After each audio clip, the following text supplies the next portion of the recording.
Assalamualaikum warahmatullahi wabarakatuh. Salam, Om Swastiastu, Namo Buddhaya, salam kebajikan, salam sejahtera untuk kita semua. Selamat pagi teman-teman mahasiswa, pelajar, Bapak, Ibu, dan rekan-rekan pegiat lingkungan yang saya hormati. Saya merasa sangat terhormat bisa berdiri di sini dan berbagi gagasan tentang isu yang sangat penting bagi kita semua, yaitu isu yang bukan hanya menyangkut lingkungan, tetapi juga masa depan kehidupan kita. Teman-teman, dalam kehidupan sehari-hari, kita sering menggunakan plastik tanpa berpikir panjang. Kita membeli minuman dalam botol plastik, belanja ke toko menggunakan kantong plastik, atau menggunakan sedotan sekali pakai. Semua ini terlihat sederhana, bahkan sepele. Namun jika kita tarik ke gambaran yang lebih besar, aktivitas kecil ini menyumbang pada masalah lingkungan global yang semakin serius. Karena itu, hari ini saya ingin mengajak kita semua memperhatikan satu tema yang sangat relevan dan penting, yaitu tentang sustainability dalam pengolahan limbah plastik, mengurangi penggunaan botol dan kemasan plastik yang tidak bisa didaur ulang. Topik ini bukan sekedar kewajiban akademik atau tren sesaat. Ini adalah isu strategis yang memengaruhi kesehatan ekosistem, keberlanjutan hidup manusia, dan masa depan bumi yang akan kita wariskan kepada generasi berikutnya. Teman-teman sekalian, plastik adalah bahan yang diciptakan untuk memberikan kemudahan dan efisiensi bagi manusia. Namun ironisnya, justru kemudahan ini membawa konsekuensi jangka panjang yang jauh lebih besar daripada yang kita bayangkan. Menurut laporan OECD tahun 2024, jika tidak ada perubahan kebijakan global yang signifikan, produksi plastik dunia meningkat dari 435 juta ton pada tahun 2020 menjadi lebih dari 736 juta ton pada tahun 2040. Angka ini menggambarkan bahwa kita bukan hanya menambah jumlah plastik, tetapi juga memperbesar beban lingkungan yang harus menanggungnya. Plastik membutuhkan ratusan tahun untuk terurai. Artinya, setiap botol plastik yang kita buang hari ini tidak akan hilang begitu saja.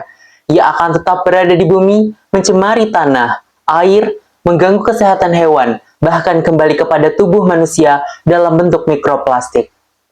Di Indonesia, menurut penelitian MDPI tahun 2024, sekitar 58% limbah plastik tidak tertangani dengan baik dan hanya 10% yang benar-benar berhasil didaur ulang.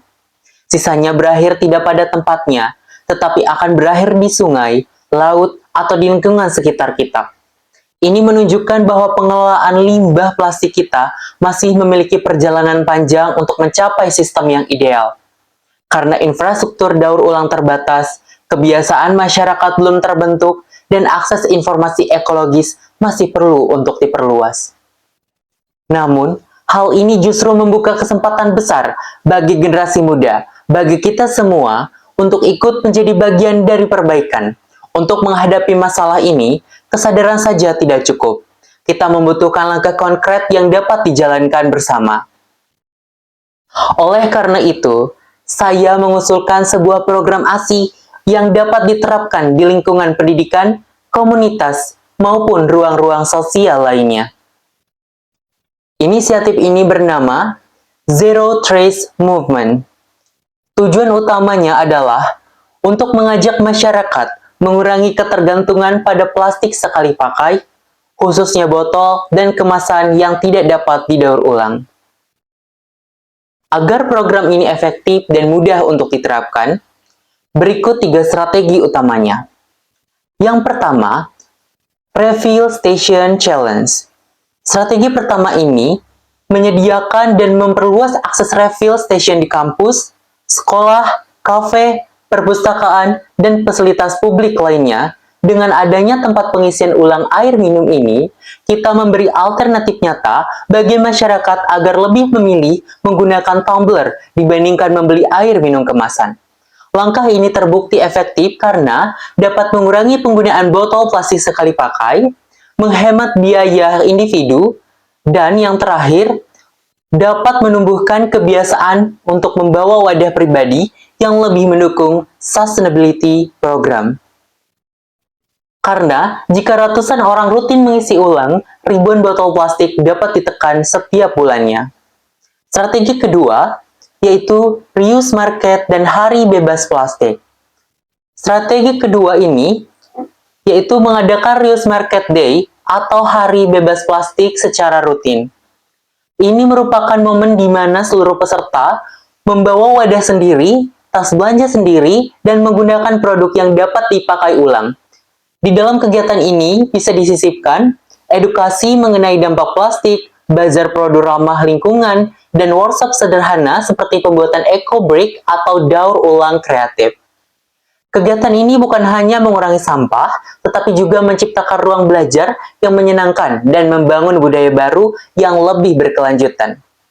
Strategi ketiga yaitu Eco Point System. Strategi ketiga ini yaitu memastikan perubahan kebiasaan dapat bertahan. Melalui Eco Point System, setiap individu yang berpartisipasi dalam aksi ramah lingkungan seperti mengisi tumbler, berbelanja tanpa plastik, atau berpartisipasi dalam kegiatan edukasi, mendapatkan poin yang dapat ditukar dengan sertifikat kontribusi, merchandise ramah lingkungan, atau bentuk penghargaan lainnya. Sistem ini mendorong konsistensi, menciptakan kompetisi positif, dan menumbuhkan rasa bangga atas aksi kecil yang dilakukan. Program ini sejalan dengan kampanye Plastic Smart Cities oleh WWF Indonesia, yaitu yang mengajak masyarakat untuk menunjukkan kepedulian melalui tindakan nyata. Ketika individu bergerak, komunitas bergerak, dan ketika komunitas bergerak, perubahan besar akan lebih mungkin terjadi. Teman-teman yang saya hormati, melihat data dan kondisi yang ada, kita bisa memahami bahwa permasalahan plastik bukanlah masalah sederhana, tetapi bukan berarti kita tidak mampu melakukan apapun.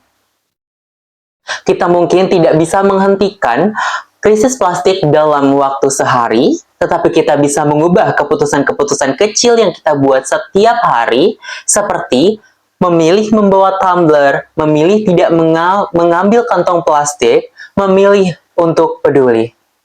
Perubahan besar selalu dimulai dari pilihan sederhana, dan pilihan itu bisa kita ambil mulai hari ini.